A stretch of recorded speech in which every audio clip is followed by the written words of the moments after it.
Station. The sandwich was crap. The tea magnificent in the cafe of the Ankara Central. Its massive girdered roof spanning the platform and greased tracks, grimed black by an industrial century or two. The air all bogart with smoke and goodbyes. Waiters in dark trousers and bow ties, the kettle's aluminum whistle, whiffs of coal, and the toilet attendants' wrinkled gaze, each in their separate turns, received us for that hour of delay arranged below the heavy hands of the big iron clock. Forced to wait, I watched your face, freckled by sun, still holding an afterglow of southern coast, where our thoughts had been gently rocked through a stretch of good weather. Days which claimed nothing, just lent themselves with grace, felt, but never held, like wind over water.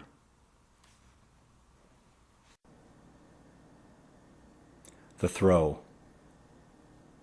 Throw a ball up there, into the open air. Check the height, the clearing blue that absorbs that slight spinning circle, stitched hourglasses of smudged leather pitched into the summer's moment. In that curved, brief flight, whatever's waiting to happen might, just might. Love once given could be taken back, a hitchhiker kidnapped, a birth, another tax hike. The ancient glow of a collapsing star could reach us now and be ignored. That scant, effulgent pulse, spent in the same blurred instant it takes for sex to reach its peak, or a ball its apex. If time were measured in distance, you've stood there 900 million meters in the last 3 seconds.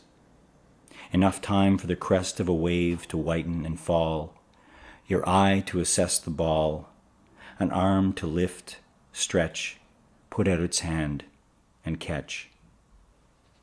Let's just try that one.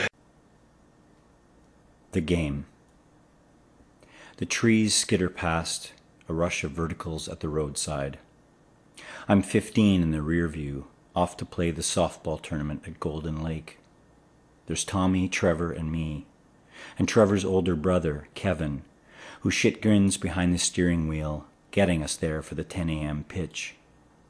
Somewhere down these back routes, just for kicks, he guns the rusted chassis at rising humps in the road, full speed, trying to jimmy us loose from gravity and slip a fat envelope of air between our wheels and the earth.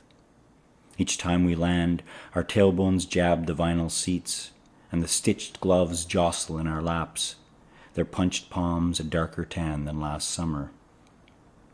Kevin's loving the morning breeze forced through the roll-down windows, but especially the looks of panic on his passengers' faces, as if we were clean plush cushions he'd been itching to knock the stuffing from. "Watch this," he says, pushing the gas pedal to the dusty mat, then charges the wrong side of the next blind hill. Our heads are numb, our stomachs roll and clutch. I catch my own eye in the side mirror, giddy with the look of death, every bit as close as it might appear.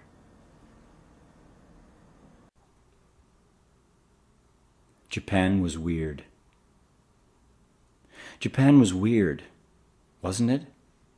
Our Apato heated by kerosene, flared imperial rooflines, toy-sized election vans squawking anthems and slogans from mounted bullhorns as they inched between the housing units. I'd walk an hour each way to the library.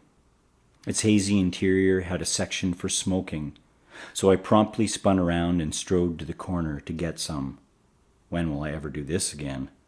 Then flattened yesterday's Tribune on the desk and puffed curlicues of Lucky Strike smoke into the air. If time could be killed, I directed a massacre until 5:45 in the piece you brought to evening. Later, just before 11, at a loose end, I whistled through the inky side streets for cold, machine-vended Asahi or Kirin. That satisfied Katunk as the can rolled into the catch tray. Different plans and the little money we had left much unsaid between us. We were paralyzed by silence on the unknown future, forgetting that being together meant everything. I'd crossed a continent, an ocean, half of Japan, just a bob on the gray pivot of your eye, but must have seemed adrift instead. You thought it was you I didn't need, but that was only the fog of being young. One day in March, I walked along the river, spiky beige grass, beige water, and a sad sunken dock like the spine of an unearthed thunder lizard. Someone's golden retriever bounded up the slope toward me, frivolous with joy. I braced for the lunge of wet paws, staggered by its love without condition.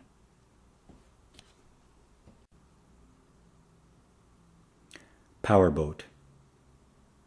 It was Sunday, September. Our crew was pushing it hard for second place. Our ears roared as a stem post filleted the Venice lagoon. Then another boat kicked into the turn and we hit their high wash.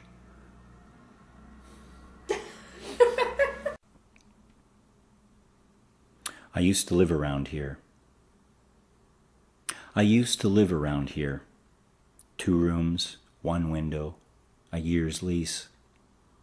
After circling the park, I'd climb the stair, just sit, and watch the flags snap in the breeze. We used to meet around here. There's a part of us left in these places. A held hand, a look, a dumb joke. A mere sketch resists what time erases. But I was circling your absence then, like a climber whose base camp is lost in snow. It was mostly the hope of finding you again that salvaged my humor. I see that now. I turn away, I reach back, I let it go. It's all I can do with that strange scattered year. I circle the park, climb some stairs to a window. I used to live around here.